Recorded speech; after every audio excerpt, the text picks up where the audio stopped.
होती है हमारी फीमेल लीड शू के साथ, जिसकी शादी को 3 साल हो गए होते हैं। पर अब उसे पता लग रहा है कि उसका हस्बैंड उसे चीट कर रहा है। जिसके साथ उसका हस्बैंड भी अफेयर चला रहा होता है, वही लड़की शू को अपना और उसका वीडियो सेंड करती है और बताती है कि वो उसके हस्बैंड के साथ हाफ ईयर से रिलेशन में है। और वो कहती है कि जब भी वो तुमसे कंपनी का काम बोलकर बाहर जाता है तो वो मुझसे ही मिलने आता है। शू सोच लेती है कि उसने ली को हमेशा से ही बोली थी कि वो कभी धोखा एक्सेप्ट नहीं करने वाली है। शू अपनी ट्विन सिस्टर को कॉल करके कह देती है कि वो अब्रॉड आने के लिए रेडी है। तो उसकी सिस्टर से कह देती है कि एक बार वो उसकी जगह ले लेगी तो वो वापस से अपनी जगह नहीं आ सकती है। तो शू कहती है कि मैंने इस बारे में अच्छे से सोच ली हूँ। फिर वो डिवोर्स एग्रीमेंट पे साइन कर देती है और डिवोर्स पेपर को एक गिफ्ट बॉक्स में डाल देती है।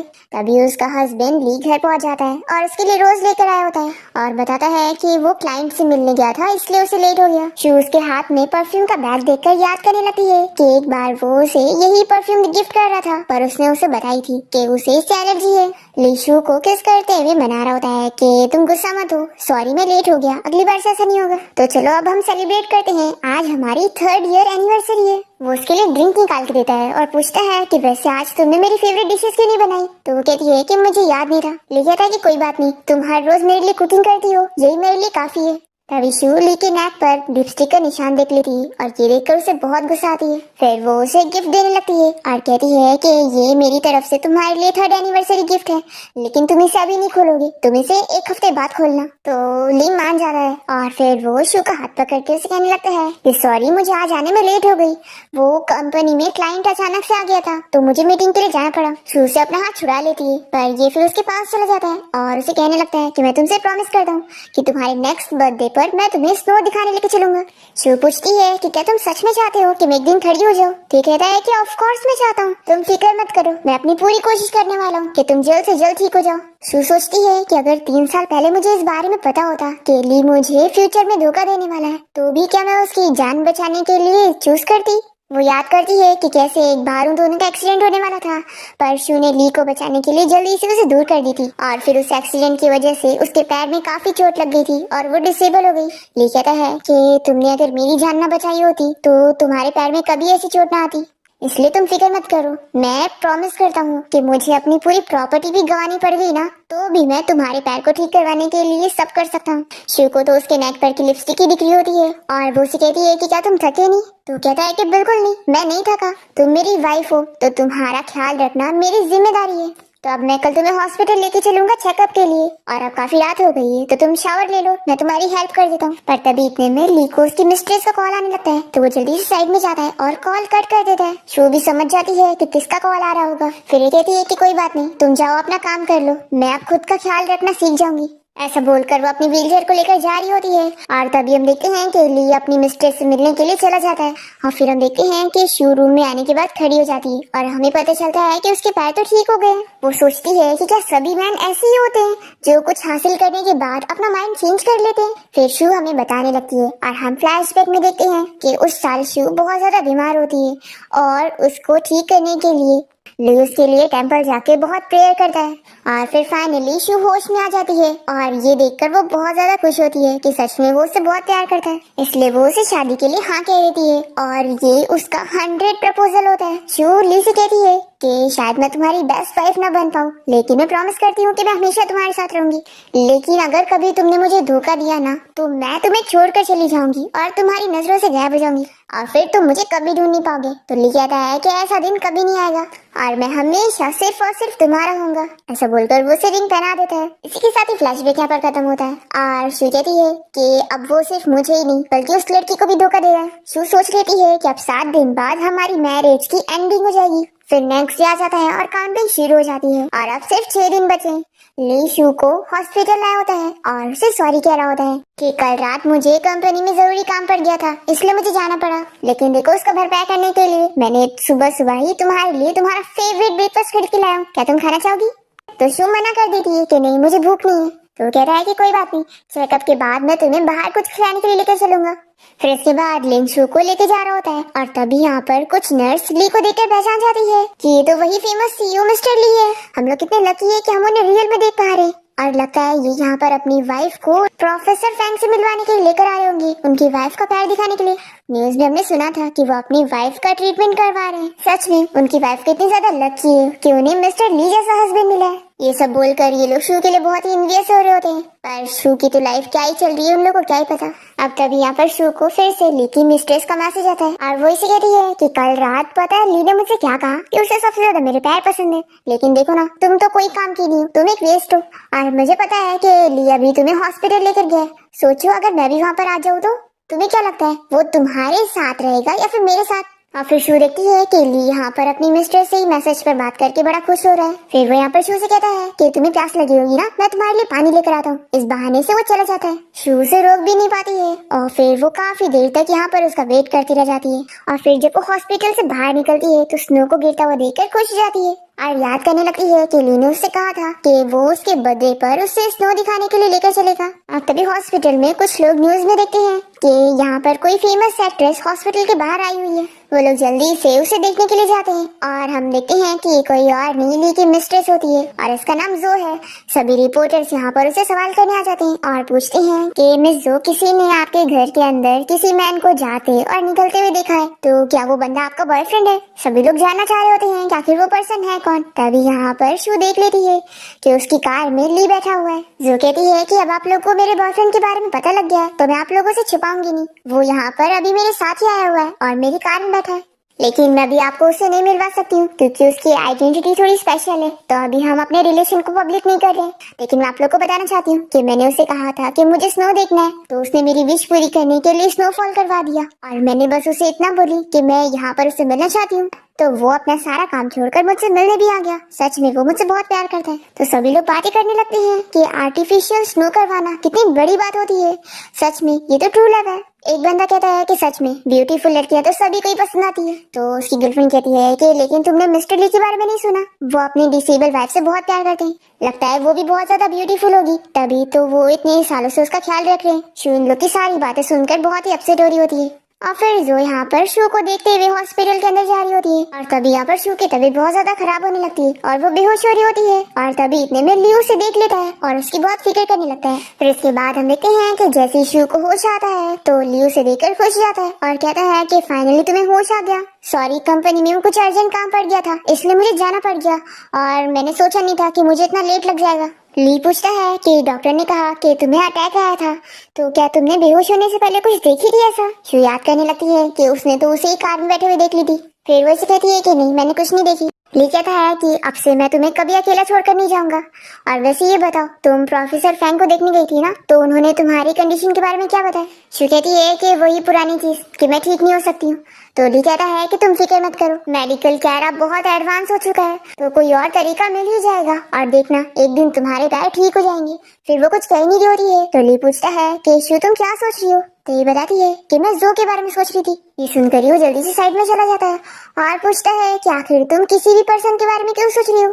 तो ये बताती है कि वो एक्ट्रेस जो अभी हॉस्पिटल के बाहर आई हुई थी, तो तुम तो उसके बॉस हो, क्या तुम जानते हो कि वो किसके साथ आई थी? तो ये कहता है कि मेरी कंपनी के लिए तो इतनी सारी आर्टिस्ट काम करती है, तो मुझे थोड़ी ना सबके बारे में पता रहेगा। शू कहने लगती है कि आज का स्नो मुझे बहुत ज्यादा अच्छा लगा और उस जो के बॉयफ्रेंड की वजह से ही मैं इतना अच्छा नजारा देख पाई। सच में वो बंदा जो से बहुत प्यार करता है, तो मैं सोच रही थी कि क्या इतना प्यार करने वाला बंदा कभी बदल सकता है और उसे छोड़कर जा सकता है? तो ली तुरंत ही कहता है कि ऐसा कभी नहीं होगा, मेरा मतलब था कि मैं कह रहा हूँ कि दूसरे का तो मुझे नहीं पता, लेकिन मैं कभी तुम्हारे लिए चेंज नहीं होने वाला हूँ, मेरे दिल में सिर्फ और सिर्फ तुम ही हो। शू सोचती है कि हाँ, दिल में तो मैं ही हूँ, लेकिन तुम्हारी बॉडी कई लोगों के लिए है ना। ली से कहता है कि तुम फिक्र मत करो, मैं तुम्हारे लिए इससे भी कई गुना बड़ा स्नोफॉल करवाऊंगा। तो शू कहती है कि इसकी जरूरत नहीं है क्योंकि मुझे फेक चीजें पसंद नहीं, तुम तो जानते हो ना कि मुझे बिल्कुल पसंद नहीं है कि कोई मुझसे झूठ बोले।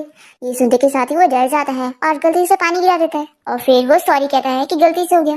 शू कहती है कि कोई बात नहीं और अब मुझे घर जाना है। तो वो कहता है कि ठीक है और फिर जल्दी से उसकी व्हील चेयर लेकर आता है और कहता है कि कल मैं तुम्हें सनराइज दिखाने के लिए लेकर चलूंगा, तुम मुझे बोला करती थी ना कि तुम्हें माउंट पर जाके सनराइज देखना है। तो शू खुश जाती है और कहती है कि तुम्हें ये तक याद है? तो ली कहता है कि मुझे तुम्हारी हर बात याद रहती है। तो शू कहती है कि रहने दो, मेरा जाने का मन नहीं है। और वो सोचती है कि जो भी लवर्स माउंट टाइप पर जाते हैं वो कभी अलग नहीं होते, ऐसा मानना है। पर अब शू सोच लेती है कि अब ऐसा हो ही नहीं सकता क्योंकि हम अलग होके रहेंगे। फिर ली को फिर से उसकी मिस्ट्रेस का कॉल आ रहा होता है, तो वो यहाँ पर शू से कहता है कि मुझे फिर से अर्जेंटली कंपनी का काम पड़ गया है, तो मुझे जाना पड़ेगा। तुम फिक्र मत करो, इस बार मैं जल्दी आ जाऊंगा और देर नहीं लगाऊंगा। शू सोचती है कि कितना बड़ा झूठ है। फिर ली यहाँ से चला जाता है और हम देखते हैं कि शू भी उठ जाती है और वो अपनी व्हील चेयर पे बैठकर उसे बाहर देखने के लिए जाती है। तभी सामने से ली जो को लेकर आ रहा होता है उसका चेकअप करवा कर, और जो शू को दिखाने के लिए ली को और अच्छे से टच करने लगती है। तभी ली शू को देखते ही उससे दूर हो जाता है और जो कहने लगती है कि अच्छा तो मिस्टर ली की वाइफ भी हॉस्पिटल आई हुई है। ली जल्दी से शू के पास जाकर उसे एक्सप्लेन कर रहा होता है कि जैसा तुम सोचती हो वैसा कुछ भी नहीं है, मैं तो बस जो की हेल्प कर रहा था क्योंकि अभी उसने अपनी रिलेशनशिप पब्लिक नहीं करी है, तो कंपनी की इमेज की वजह से मैं उसकी हेल्प करने आ गया। फिर जो कहने लगती है कि मिस्टर ली तो अपने करियर में इतने सक्सेसफुल है और जो अपनी वाइफ से इतना प्यार भी करते हैं, वो फिर भी मेरे साथ प्रेगनेंसी चेकअप के लिए मेरी हेल्प करने आ गए, कितने अच्छे हैं। शू कहती है कि मिस जो आप तो बहुत ही फास्ट निकली, अभी आपने अपनी रिलेशनशिप को पब्लिक करी और इतनी जल्दी प्रेग्नेंट भी होगी। तो जो बताती है कि हाँ मैं 1 मंथ प्रेग्नेंट हूँ और मेरे बच्चे का डैड तो बहुत ज्यादा खुश है। और फिर वो कहती है कि सॉरी मिस्टर ली की वाइफ, मैं तो भूल ही गई थी कि आपके तो कोई बच्चे ही नहीं है, तो आपको तो कभी बच्चे होने की खुशी मिल ही नहीं पाएगी। ये सुनकर शू की आंख में आंसू आ जाते हैं और ली उसे कहने लगता है कि तुम अपनी जगह याद रखो,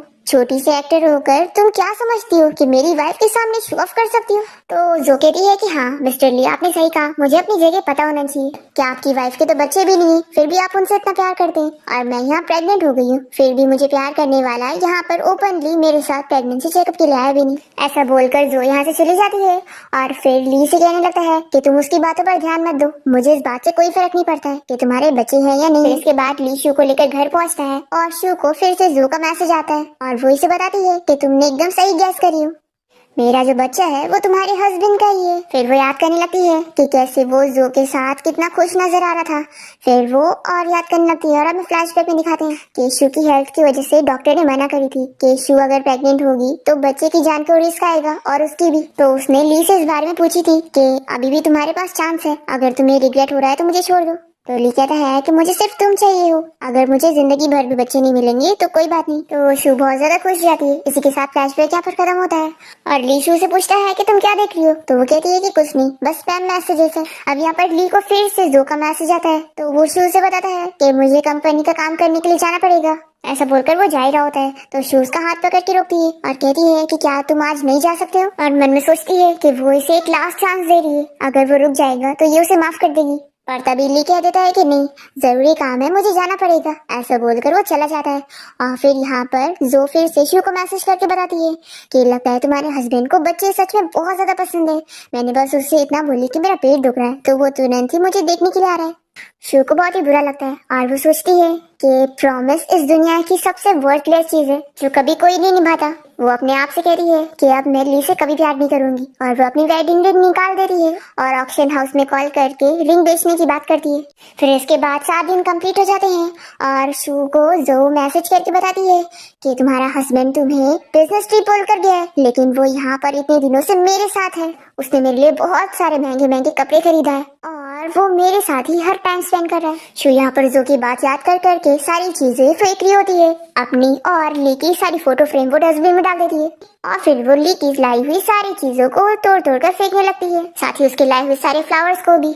फिर वो अपना लगेज लेकर घर से निकलने वाली होती है। तभी से जो मैसेज करके कहने लगती है कि तुम्हें बिल्कुल भी शर्म नहीं है, तुम बहुत ही शेमलेस हो चुकी हो, ली तुमसे बिल्कुल भी प्यार नहीं करता है और वो बार बार तुम्हें छोड़कर चला जाता है, ना तुम उसे बच्चे दे सकती हो और तुम बस एक वेस्ट हो, तो आखिर उसकी वाइफ की पोजीशन से हट क्यों नहीं जाती। शू यहाँ जाने से पहले ली को कॉल करती है क्योंकि यहाँ पर अपनी मिस्ट्रेस के साथ होता है। वो उसका कॉल उठाकर पूछता है कि क्या हुआ है, तो वो पूछती है कि तुम घर कब वापस आ रहे हो। तो ली कहता है कि अभी क्लाइंट के साथ मेरी काफी सारी मीटिंग है, तो मैं इतनी जल्दी नहीं आ सकता हूँ, कुछ दिन लग जाएंगे और तुम फिक्र मत करो, मैंने तुम्हारा ख्याल रखने के लिए एक मेड का अरेंजमेंट कर दिया हूँ। शू कहती है कि ठीक है तुम बिजी रहो, लेकिन मैं तुम्हें बता दूं कि मैंने तुम्हें जो गिफ्ट दी थी उसका अब 1 हफ्ता पूरा हो गया है, तो वापस आने के बाद उसे खोल कर देख लेना और फिर ये बोलकर वो उसका कॉल कट कर देती है और ली को तो कुछ फर्क ही नहीं पड़ता। वो अपनी उस मिस्ट्रेस के साथ रोमांस कर रहा होता है। शू सोच रही होती है कि अब मैं तुम दोनों को बहुत बड़ा गिफ्ट देने वाली हूँ, तुम दोनों की रेपुटेशन खराब करके। फिर वो मेड यहाँ पर पहुंच जाती है पर शू से कोई बात नहीं करती और यहाँ से जाने लगती है। दूसरी तरफ ली यहाँ पर उसकी फिक्र कर रहा होता है तो जोर से कहती है कि तुमने तो उसके लिए मेड अरेंज कर दी ना, तो अब उसकी फिक्र मत करो। फिर ली भी सोचता है कि हाँ वहाँ पर मेड उसका ख्याल रख लेगी तो मुझे इतना फिक्र करने की जरूरत नहीं है। पर तभी इतने में ली को मेड का कॉल आता है और वो इसे बताती है कि बॉस आपकी वाइफ तो यहाँ से जा चुकी है। तो ये सुनकर वो शॉक हो जाता है और फिर जल्दी से यहाँ घर पहुँचता है और उसे कहने लगता है कि सॉरी शो में लेट हो गया। और फिर वो घर की ऐसी हालत देखकर शॉक हो जाता है और फिर पूरे घर में उसे ढूंढने लग जाता है पर उसे वो कहीं नहीं मिलती। तो ये कहने लगता है कि शो मुझे डराओ मत, मुझे पता है तुम कहीं नहीं गई हो ना। फिर वो यहाँ मेड को आवाज देता है और पूछता है कि मेरी वाइफ तो डिसेबल है, ताकि वो यहाँ से कैसे जा सकती है। मेड कहती है कि बॉस मुझे नहीं पता, लेकिन मैंने तो उन्हें जाते हुए देखी हूँ और लगता नहीं कि वो डिसेबल थी। तो ली कहता है कि ऐसा हो ही नहीं सकता, प्रोफेसर फैन ने तो बोला था कि वो नहीं ठीक हो सकती है। और फिर ये याद करता है कि शू ने उसको यही बोली थी, यानी कि ये समझ जाता है कि उसने इसे झूठ बोली। फिर वो ये भी याद करता है कि उसने ये भी बोली थी कि क्या किसी इंसान का दिल बदल सकता है और वो किसी को जिसको इतना प्यार करता था उसे छोड़ सकता है। और फिर उसने उसे जाने से भी रोकी थी पर वो नहीं सुना था। अब ये समझ जाता है कि यानी उसे सब कुछ पता लग गया और उसने मुझे लास्ट मौका दी थी। अब तभी यहाँ पर ली को उसके असिस्टेंट की कॉल आती है तो ये उसे चिल्लाता है कि तुम जो भी काम कर रहे हो अब भी स्टॉप कर दो और तुरंत ही मेरी वाइफ के बारे में पता करो कि वो कहाँ चली गई है। तो असिस्टेंट कहता है कि बॉस मैं आपको आपकी वाइफ के बारे में बता रहा था कि आपकी वाइफ ने वेडिंग रिंग को ऑक्शन में बेच दी है। ये सुनकर ली और भी ज्यादा शॉक हो जाता है और फिर वो तुरंत ही यहाँ पे रखा हुआ गिफ्ट बॉक्स खोल के देखता है कि उसके अंदर डिवोर्स पेपर है। ये उसे खोल कर देखता है तो इसे बुरा लगता है कि वो साइन भी कर चुकी है, उसे सच में मैं नहीं चाहिए हूँ। फिर ये तुरंत ही असिस्टेंट से कहता है कि मेरी वाइफ को ढूंढ के लाओ चाहे जो हो जाए। तभी मेरे से पूछ लगती है कि बॉस क्या आप खाना खाएंगे। तो ये चिल्ला कर कहता है कि मेरी वाइफ यहाँ चली गई है और तुम्हें खाने की पड़ी है, मैंने तुम्हें यहाँ पर अपनी वाइफ का ख्याल रखने के लिए हायर किया था, मेरे लिए नहीं। और वो इसे यहाँ से जाने के लिए बोल रहा होता है तो मेरी सोचती है कि इतना गुस्से वाला बंदा है, अच्छा है इसकी वाइफ से छोड़कर चली गई। फिर यहाँ पर ली पागल होने लगता है कि वो एनिवर्सरी वाले दिन ही उसे ये डिवोर्स पेपर देना चाहती थी। फिर ये याद करने लगता है कि जब उसने उसे वेडिंग रिंग दिया था तो उसे बहुत ही पसंद आई थी। ये सोचता है कि हम दोनों तो एक दूसरे से इतना प्यार करते हैं, वो मुझसे डिवोर्स नहीं ले सकती है। फिर ये वापस से शू को ढूंढने लग जाता है और तभी इसे यहाँ पर शू का मोबाइल फोन मिलता है और फिर ये देखता है कि उसकी मिस्ट्रेस ने ही इसे कई सारे मैसेज करके उसके बारे में बताई थी।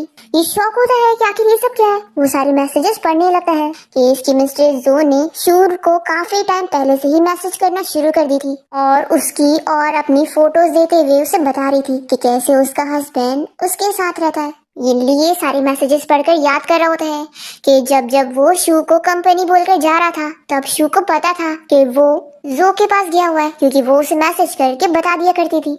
अब यहाँ पर ये रोने लग जाता है और कहता है कि ऐसा बिल्कुल भी नहीं है, मैं तो उसके साथ सिर्फ तुम्हारी वजह से था। फिर ये सोचता है कि उस जो को मैं छोड़ूंगा नहीं, सब उसकी वजह से हुआ है। फिर ये तुरंत ही जो से मिलने के लिए उसके घर जाता है जहाँ पर वो लाइव स्ट्रीम कर रही होती है। यहाँ पर पहुँचते ही वो इसे मारने लग जाता है और कहता है कि तुम्हारी हिम्मत कैसे हुई शू को वैसे मैसेजेस सेंड करने की, मैंने बोला था ना कि तुम अपनी आइडेंटिटी हमेशा याद रखना। तभी ये जल्दी से लाइव स्ट्रीमिंग बंद करती है और इसे कहती है कि मैंने ये सब इसलिए करी क्योंकि मैं तुमसे बहुत प्यार करती हूँ, देखो तुम इसके लिए मुझे माफ कर दो।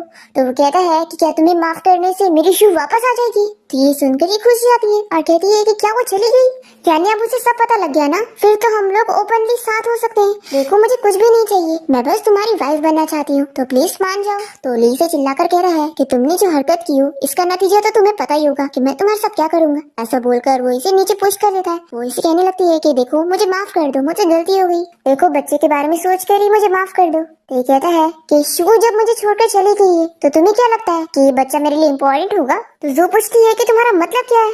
तो ली उसे बताता है कि मैं बस तुम्हें टूल की तरह यूज कर रहा था ताकि मैं शू को एक बच्चा दे सकूं। तो जो कहती है कि यानी तुम अब तक जो मेरे साथ कर रहे थे वो तुम मुझसे प्यार नहीं करते हो। ली कहता है कि तुम जैसी लड़की के साथ मैं कभी प्यार कर ही नहीं सकता, तुमने सोची भी कैसे। जो ये सुनकर बहुत गुस्सा हो जाती है और कहती है कि तुम्हें पता है तुम्हारी वाइफ तुम्हें क्यों छोड़ कर गई है, क्योंकि वो तुम्हें डिस्गस्टिंग समझती है। तुम्हें पता भी है जब तुम यहाँ मेरे साथ होते थे तो वो तुम्हारे बारे में क्या सोचती थी। ली सुनकर जो पर और गुस्सा निकाल रहा होता है। फिर ली घर आने के बाद ड्रिंक करते हुए रोने लगता है और शू को याद कर रहा होता है और फिर सोच लगता है कि काश मैं एनिवर्सरी वाले दिन ऐसे लेट घर न आया होता और हॉस्पिटल में उसे अकेला ना छोड़कर गया होता तो आज ये सब नहीं होता और वो मुझे छोड़कर ना गई होती और फिर ये रो रो कर अपने आप को समझाने लगता है कि वो सच में मुझे छोड़कर चली गई। फिर शू इसी इमेजिनेशन में दिखने भी लग जाती है। जब ये उसे टच करने जाता है तो वो गायब हो जाती है और ये नीचे गिर जाता है। फिर हम यहाँ शू को देखते हैं जो कि अब्रॉड जाकर अपनी ट्विन सिस्टर की फ्यूनरल कंप्लीट करती है और वो सोचती है कि अब मैं अपनी और अपनी सिस्टर दोनों का ही ड्रीम पूरा करूंगी और मॉम को प्राउड फील करवाऊंगी। तभी यहाँ पर शू की फ्रेंड रहना आ जाती है तो शू से कहती है कि अब मैं मर चुकी हूँ, तब तुम मुझे मेरी सिस्टर के नाम से बुलाओ। तभी इसकी फ्रेंड रहने से कहती है कि मैं तुम्हें ये दिखाने के लिए आई थी। फिर वो उसे न्यूज दिखाती है जिसमें जो सभी रिपोर्टर के सामने शू से माफी मांग रही होती है कि मैंने मिस्टर ली की मैरिज खराब करी हूँ और मिस्टर ली की वाइफ को धोखा दी हूँ, तो मैं उनसे माफी मांगना चाहती हूँ। शू ये न्यूज देखने के बाद सोचती है कि उसने अपना सारा ब्लेम इसके ऊपर डाल दिया। इसका मतलब है कि तुम्हें सच में अभी तक अपनी गलती का एहसास नहीं हुआ है। रैन कहने लगती है कि पता है कल वो एक्ट्रेस जो लाइव स्ट्रीमिंग कर रही थी और तभी बीच में तुम्हारा हस्बैंड वहाँ पर आकर उसे मारने लग गया। मेरा मतलब है कि एक्स हस्बैंड। और फिर सभी पब्लिक डिस्कस करने लग गए थे कि वो एक मिस्ट्रेस है और फिर इतने में उन दोनों की अफेयर की वीडियो आ गई और सभी को पता लग गया कि तुम्हारा हस्बैंड और जो मिलकर तुम्हें चीट कर रहे थे। सोचो कितना अच्छा हुआ है ना। पता नहीं ये वीडियो किसने लीक किया होगा। तो शू बताती है कि वो मैं ही हूँ। तो ये सुनकर इसकी फ्रेंड खुश होती है और कहती है कि तुमने उससे डिवोर्स लेकर बहुत ही अच्छा काम करी हो। जब से तुम्हारी उसके साथ शादी हो गई थी तो तुम हमारे साथ बिल्कुल भी टच में नहीं थी, तो हम लोग सोच रहे थे कि शायद तुम खुश होंगी, पर हमने तो सोचा भी नहीं था कि वो तुम्हें इस तरीके से चीट करेगा। तो तुमने अभी उसके साथ बहुत सही करी हो। तुमने उस मिस्ट्रेस से बदला भी ले ली और अब तुम्हें इतनी सारी प्रॉपर्टी मिल चुकी है, तो अब तुम उस चीटर के बिना ही अपनी लाइफ अच्छे से जी सकती हो। फिर इसके बाद हम देखते हैं कि ली कार से अपनी कंपनी के बाहर पहुंचता है जहां पर रिपोर्टर्स उसे सवाल करने के लिए खड़े होते हैं। तभी उसका असिस्टेंट से बाहर जाने से रोकता है और कहता है कि बॉस सभी को पता लग गया है कि वो वीडियो रियल थी, तो अगर आप ऐसे जाएंगी तो ये आपके लिए अच्छा नहीं होगा। तो ली नहीं मानता है और कहता है कि क्या पता शू भी ये न्यूज देख रही होगी। फिर वो जैसे बाहर निकलता है तो सभी रिपोर्टर उसे सवाल करने के लिए खड़े हो जाते हैं और पब्लिक उसके बारे में बुराई कर रही होती है कि वो कितना खराब मैन है जो अपनी वाइफ को चीट कर रहा था और उसके पीठ पीछे अफेयर चला रहा था, इसीलिए वो उसे छोड़कर चली गई क्योंकि अब वो उसे लाइक नहीं करती है। ये लोग कहते हैं कि वो ये डिजर्व करता है कि उसकी वाइफ उसे छोड़कर चली गई क्योंकि वो उसके लाइफ का था ही नहीं। अब यहाँ पे रिपोर्टर उसे पूछ लगते हैं कि क्या वो अपनी वाइफ को ढूंढने वाला है और वो कैसे ढूंढेगा। रिपोर्टर्स पूछते हैं कि आपकी वाइफ डिसेबल थी तो क्या इस वजह से आप उन्हें लाइक नहीं करते थे और आपने इस वजह से उन्हें चीट किया। तो ली जवाब देता है कि ऐसा बिल्कुल भी नहीं है और फिर वो शू से कहने लग जाता है कि मुझे पता है तुम ये न्यूज देख रही होंगी, देखो मेरे दिल में सच में सिर्फ तुम ही हो और मैं सिर्फ तुम्हें ही पसंद करता हूँ और मुझसे मिस्टेक हो गई है, तो प्लीज मुझे माफ कर दो और प्लीज वापस आ जाओ। ऐसा बोलकर वो रो रहा होता है तो कुछ लोग इसकी बातों पर बिलीव करने लगते हैं कि लगता है सच में उसे अपनी गलती का अंदाजा हो गया है और वो कितनी सारी डोनेशन भी तो करता है बच्चों की हेल्प करने के लिए। पर फिर कुछ लोग कहते हैं कि अरे इसकी बातों में मत आओ, हम लोग भूल कैसे सकते हैं कि ये अपनी उस मिस्ट्रेस को खुश करने के लिए आर्टिफिशियल स्नोफॉल भी कर रहा था। इसका मतलब है कि ये बस यहाँ पर नकली आंसू दिखाकर एक्टिंग कर रहा है अपनी और अपनी कंपनी की रेपुटेशन ठीक करने के लिए।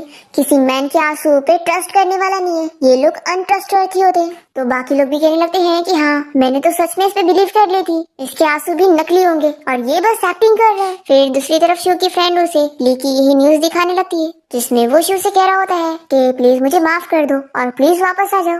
रैन कह रही है कि शू तुम ये देखने के बाद क्या सोचती हो, क्या तुमने इसकी बातों पर बिलीव कर ली हो और अब तुम सॉफ्ट हार्टेड हो चुकी हो। शू पूछती है कि तुम सोचो अगर तुम्हारा खाना कचरे में गिर जाए तो क्या तुम कचरे में से खाने को उठाकर खाओगी। इसकी फ्रेंड कहती है कि बिल्कुल भी नहीं, कितना गंदा लगेगा। तो शू बताती है कि मुझे भी अब ऐसे ही फील हो रहा है। तो उसकी फ्रेंड कहती है कि अच्छी बात है कि तुम होश में हो। दूसरी तरफ हम देखते हैं कि ली के मॉम डैड उसकी फिक्र करते हुए उसके घर पे उसे देखने आए होते हैं जहाँ पर वो ड्रंक पड़ा होता है। ली की मॉम उसकी बहुत फिक्र कर रही होती है और पूछने लगती है कि तुमने इतनी ड्रिंक क्यों करे। तो वो उठ जाता है और चिल्लाने लगता है कि आखिर आप लोग यहाँ पर क्या कर रहे हैं। तो ली के डैड उसे चिल्लाते हैं कि आखिर तुम अपनी मॉम से किस तरीके से बात कर रहे हो, तुमने अपनी हालत देखी हो, आखिर कौन सी कंपनी का प्रेसिडेंट ऐसे हाल में रहता है। ली कहता है कि मेरी शू मुझे छोड़कर चली गई तो आखिर मेरा प्रेसिडेंट बनके क्या ही फायदा है। तो उसके डैड उसे स्लैप लगाते। तो ली की मॉम चिल्लाती है कि आखिर तुम मेरे बेटे को क्यों मार रहे हो, अगर किसी की गलती है तो सब उस शू की है जो मेरे बेटे को बिना कुछ बोले ही चली गई। मेरा बेटा ही अनलकी था जो उस जैसी लड़की से शादी किया था जिसने आज तक उसे कोई बच्चे नहीं दी। ली के डैड उसे चिल्लाते हैं कि अब वो शू नहीं आ रही है तो अच्छी बात है ना, तुम अपने लिए एक बच्चा करने का सोचो। तो ली अपने सर पे बॉटल मारकर चिल्लाने लगता है कि आपको सिर्फ बच्चा चाहिए। आप ही ने ही शू पे प्रेशर डाला था कि वो बच्चा करे, जबकि आप जानते थे कि उसकी हेल्थ कंडीशन सही नहीं है। ली की मम कहती है कि हम तो बस तुम्हारे अच्छे के लिए कर रहे थे और देखो अब तो वो तुम्हें छोड़कर चली गई है, तो उसे भूल जाओ। ली अपने डैड से चिल्लाकर कहता है कि अगर आपने शू को बच्चे के लिए फोर्स ना किया होता ना तो मैं आज कोई दूसरी लड़की ढूंढता ही नहीं। डैड, आपकी वजह से मेरा घर बर्बाद हुआ है, अब तो आप खुश हो गए होंगे ना। ली की मम उसे समझाती है कि शू तुमसे इतना प्यार करती है तो वो तुम्हें ऐसे छोड़कर जा ही नहीं सकती, जरूर वो कहीं छुपी होगी, इसलिए तुम हमारे साथ घर चलो, हम लोग कोई रास्ता ढूंढते हैं शू को ढूंढने का। और ली तो बहुत ही गुस्से में अपनी मॉम को दूर कर देता है और कह देता है कि मैं आप लोग के साथ घर नहीं जाने वाला हूँ, और डैड अगर शू वापस नहीं आई ना तो मैं आपको कभी माफ नहीं कर सकता हूँ, इसलिए अब आप लोग यहाँ से चले जाओ। फिर ली के डैड उसकी मॉम को यहाँ से लेकर चले जाते हैं और फिर ली को उसके असिस्टेंट की कॉल आती है और वो बताता है कि बॉस आपकी वाइफ के बारे में कुछ क्लू मिला है। आपकी वाइफ की एक ट्विन सिस्टर थी जो कि अब्रॉड में रहती थी और आपकी वाइफ ने यहाँ से जाने से पहले अपनी ट्विन सिस्टर को ही कॉल करी थी। तो ली सोचता है कि हाँ, मैं उसकी सिस्टर को कैसे भूल सकता हूँ। फिर वो अपने असिस्टेंट को अभी तुरंत की फ्लाइट बुक करने के लिए बोलता है और फिर वो तुरंत ही अब्रॉड पहुंचकर हॉस्पिटल में सभी को शू की फोटो दिखाकर पूछने लगता है कि क्या किसी ने उसे देखा है। तभी एक डॉक्टर उसे पहचान जाते हैं और कहते हैं कि लेकिन वो कल ही यहाँ से जा चुकी है और तुम लेट हो गए। ली का असिस्टेंट आ जाता है और उसे बताता है कि बॉस एक और क्लू मिला है, अभी किसी ने इंटरनेट पर एक ब्यूटीफुल स्टूडियो की फोटो अपलोड किया है और आपकी वाइफ वहाँ पे नजर आई है। फिर ली अपने असिस्टेंट के साथ तुरंत ही उस स्टूडियो जाने के लिए निकलता है और यहाँ पर डॉक्टर इसकी सारी बातें सुन लेता है और वो शू को कॉल करके इस बारे में बता देता है कि कोई बंदा यहाँ पर उसकी फोटो दिखाकर उसे ढूंढने आया था और उसे पता लग गया है कि वो स्टूडियो में है। शू डॉक्टर को थैंक यू कहती है और फिर वो यहाँ से जाने का सोच लेती है। फिर हम देखते हैं कि ली जब यहाँ पर पहुँचता है तो वो शू को आवाज देते हुए हर जगह ढूंढने लग जाता है पर वो इसे नहीं मिलती। तभी यहाँ पर एक आदमी उसे बताता है कि वो अभी यहाँ से जा चुकी है और उसने बताई कि वो अपना ड्रीम पूरा करने गई है तो अब वो वापस यहाँ पर कभी नहीं आएगी। फिर यहाँ पर असिस्टेंट ली से इस बारे में पूछने लगता है कि बॉस क्या आपको इस बारे में पता है कि आपकी वाइफ का ड्रीम क्या था। तो ली सोचने लगता है और हमें फ्लैशबैक में दिखाते हैं ली यहाँ पर पहली बार शू को अपने घर लाया होता है और उसे बताता है कि अब से ये हमारा नया घर होगा, तो क्या तुम्हें पसंद आया। शू कहती है कि आया, लेकिन क्या तुम्हें रिग्रेट तो नहीं होगा क्योंकि अब तो मैं डिसेबल हो चुकी हूँ और चलना तो दूर की बात है, अब तो मैं पेंट ब्रश भी यूज नहीं कर सकती। ली कहता है कि मैं जानता हूँ कि ये तुम्हारा ड्रीम है कि तुम दुनिया की ब्यूटीफुल सीनरी की पेंटिंग बनाना चाहती हो, लेकिन क्या तुम्हें पता है मेरी दुनिया की ब्यूटीफुल सीनरी तुम हो और मुझे तुमसे लव एट फर्स्ट साइट हुआ था, तो तुमसे बेहतर पिक्चर मेरे लिए कोई भी नहीं है। वो उसे कहता है कि थैंक यू मेरी लाइफ में आने के लिए और मैं तुमसे प्रॉमिस करता हूँ कि मैं पूरी जिंदगी भर तुम्हारा ख्याल रखूंगा और तुमसे प्यार करूंगा, तुम मुझ पे ट्रस्ट करो। तो वो उसे हाँ कहती है। फ्लैशबैक यहाँ पर खत्म होता है और ली सोचता है कि मैंने तुम्हारा ट्रस्ट तोड़ दिया और तुमसे किया हुआ प्रॉमिस भी तोड़ दिया। तभी हम देखते हैं कि शू यहीं पर ही अपनी फ्रेंड के साथ ली को देख रही होती है तो उसकी फ्रेंड रैनो से पूछती है कि क्या तुम उससे मिलना नहीं चाहोगी। तो ये कहती है कि अब मैंने उससे डिवोर्स लेने का सोच ली हूँ तो मिलकर कोई फायदा नहीं है और फिर वो अपनी फ्रेंड के साथ यहाँ से जाने लग जाती है। तभी इतने में ली उसे देख लेता है और उसे पूरा फील होता है कि जैसे वो शू थी वो पीछे जाने को करता है तो यहाँ पर असिस्टेंट उसे रोकता है और कहता है कि बॉस आपको वापस कंपनी चलने की जरूरत है, आपकी पर्सनल चीजों की वजह से कंपनी का स्टॉक प्राइस गिरते जा रहा है और अभी कंपनी में हमें आपकी जरूरत है। ली कहता है कि छोड़ो मुझे, मैं बस उससे एक ही स्टेप दूर हूँ। तो अस्टिन उसे रोकता है और चिल्लाकर समझाता है कि बॉस आप जो हरकत कर रहे हैं ना इससे आप अपना सब कुछ खो देंगे, फिर आखिर आप अपनी वाइफ को कैसे ढूंढेंगे। तो ली मान जाता है यहाँ से वापस जाने के लिए। फिर ऐसे ही 3 महीने बीत जाते हैं और ली यहाँ पर बहुत ही खुश होने लगता है कि शू अब्रॉड से वापस आ रही है अपने एग्जीबिशन के लिए और फिर वो ड्रेस खरीदता है अपने लिए और अपने असिस्टेंट से पूछता है कि शू मुझे जब इसमें देखेगी तो मैं उससे मैं पसंद आऊंगा ना। तभी हम देखते हैं कि जो यहाँ पर क्लीनर की जॉब कर रही होती है और वो इसे देखकर अपना मुंह छुपा रही होती है। असिस्टेंट ली को सजेस्ट करता है कि बॉस आपको आपकी वाइफ के लिए फ्लावर भी ले लेना चाहिए, क्या आपको पता है उन्हें कौन से फ्लावर पसंद है। तो ली कहता है कि ऑफ कोर्स मुझे याद है कि उसे रोज पसंद है। फिर ली के यहाँ से जाते ही जो सोच लगती है कि उस शू को मैं छोड़ूंगी नहीं, उसकी वजह से मेरा सब खराब हो गया। फिर यहाँ पर ली एग्जीबिशन में पहुंचता है और वो पुरानी चीजें याद करने लगा है कि कैसे उसने और शू ने मिलकर डिसाइड किए थे कि वो लोग एक बहुत बड़ा सा एग्जीबिशन रखेंगे और शू अपना ड्रीम पूरा करेगी। ली सोचता है कि शू ने अपना ड्रीम तो पूरा कर ली पर इस ड्रीम में मैं हुई नहीं। हम देखते हैं कि शू यहाँ पर सभी को अपनी पेंटिंग्स के बारे में बता रही होती है। तभी इतने में ली का असिस्टेंट उसे फ्लावर दे देता है और कहता है कि अब वो जाकर अपनी वाइफ से मिले। फिर जैसे ये शू के पास पहुंचता है तो वो तो इसे देखते ही शॉक रह जाती है और ये पूछता है कि क्या मैं तुम्हें याद हूँ। वो उसे कॉन्ग्रेचुलेशन करने लगता है उसका एग्जीबिशन का ड्रीम पूरा करने के लिए और फिर उसे कहता है कि ये लो तुम्हारे फेवरेट फ्लावर्स। तो शू कहती है कि किसने कहा कि मुझे रोज पसंद है, और वैसे भी तुम हो कौन, क्या तुम्हारे पास यहाँ का इनविटेशन लेटर है कि तुम यहाँ पर आए हो? अगर इनविटेशन ना हो तो यहाँ से चले जाओ। फिर वो सेक्रेटरी गार्ड को आवाज देने लगती है तो ये कहता है कि प्लीज मुझे यहाँ से मत भगाओ, मुझे अपनी गलती का एहसास हो गया है, मैं तुमसे माफी मांगना चाहता हूँ। मुझे तुम्हें धोखा नहीं देना चाहिए था और किसी और वुमेन के साथ बच्चा नहीं करना चाहिए था, लेकिन अब वो बच्चा नहीं रहा है, इसलिए क्या तुम मुझे प्लीज एक और चांस दे सकती हो? शू कह रही है कि मुझे बिल्कुल समझ नहीं आ रहा कि तुम ये क्या कह रही हो, और वो यहाँ से जाने लगती है तो ये इसका हाथ पकड़ के रोकता है और कहता है कि प्लीज मेरे साथ इतना कोल्ड मत बिहेव करो, तुम चाहे मुझे मार लो या मुझे डांट लो, लेकिन प्लीज मेरे साथ एक स्ट्रेंजर की तरह बिहेव मत करो। तो शू से चिल्लाती है कि तुम मेरा हाथ छोड़ो। तो ली उसका हाथ छोड़ देता है और फिर उसे बताने लगता है कि अब मैंने जो के साथ ब्रेकअप कर लिया हूँ और मेरा अब उसके साथ कोई रिलेशन नहीं है। तो वो कहती है कि मिस्टर लगता है तुम्हें गलतफहमी हो गई है, तुम जो सोच रहे हो मैं वो नहीं हूँ। तो कहता है कि मुझे गलतफहमी नहीं हुई है और मैंने सही पहचाना हूँ, और मैं जानता हूँ कि तुम अब्रॉड अपनी सिस्टर से मिलने गई थी और तुमने बस अपनी सिस्टर की जगह रिप्लेस कर ली हो क्योंकि तुम मुझसे बस छुपना चाहती हो और कुछ भी नहीं। शू कहती है कि तुम गलत कह रहे हो, मैं तुम्हें जानती ही नहीं हूँ, इसलिए अगर तुम मुझे यहाँ पर परेशान करोगे तो मुझे पुलिस को कॉल करना पड़ेगा। ली कहता है कि मुझसे कोई गलती नहीं हुई है, आखिर मैं अपनी खुद की वाइफ को कैसे नहीं पहचानूंगा। अब तभी यहाँ पर कुछ लोग ली को देखकर पहचानने लगते हैं कि ये तो वही मिस्टर ली है ना जो कि अपनी वाइफ से बड़ा प्यार करने की एक्टिंग करता था और उसे चीट किया था। ये तो अपनी वाइफ को ढूंढ रहा था ना, लेकिन लगता है ये अभी भी नहीं बदला और फिर से किसी और के पीछे पड़ी है। पता नहीं इसे एक से नहीं बल्कि कितने से प्यार हो जाता है। तो ली कहता है कि तुम लोग कुछ भी बकवास मत करो, मैं सिर्फ अपनी वाइफ से प्यार करता हूँ। तो ये लोग पूछते हैं कि फिर आखिर ये लेडी कौन है? तो ये बताता है कि यही मेरी वाइफ है और फिर ये शू से कह देता है कि हमारा डिवोर्स हुआ नहीं है क्योंकि मैंने उस कॉन्ट्रैक्ट पर साइन नहीं किया था, इसलिए वो माने नहीं जाएंगे, इसलिए तुम अभी भी मेरी वाइफ हो, तो अब तुम मेरे साथ घर चलो। ऐसा बोलकर वो उसका हाथ पकड़ के लेके जाने को करता है। तभी इतने में यहाँ पर शू का कोई फ्रेंड आ जाता है जो कि उसे कहता है कि किसने कहा कि ये तुम्हारी वाइफ है। ऐसा बोलकर ये शू का हाथ पकड़ रहा होता है तो ली चिल्लाने लगता है कि तुमने आखिर उसका हाथ क्यों पकड़ा हुआ है। तभी शू से चिल्लाती है कि ली अब तुम बस करोगे, तो वो खुश जाता है कि अब तुमने मुझे पहचान ली। तो ये कहती है कि तुम बहुत ही फेमस हो, तुम्हारे बारे में मैंने कितनी रूमर सुनी हो कि तुमने अपनी वाइफ को चीट करे हो, तुम जैसे बंदे के बारे में तो सब कोई जानता है।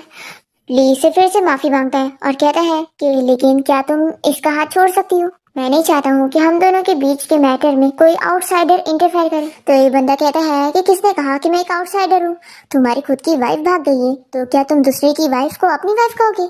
और फिर ये शू का फ्रेंड उसे समझा देता है कि अगर तुम चाहती हो कि ये तुम्हारा पीछा छोड़ दे तो तुम्हें इसके सामने एक्टिंग करना पड़ेगा। तो शू भी इसका हाथ पकड़ लेती है।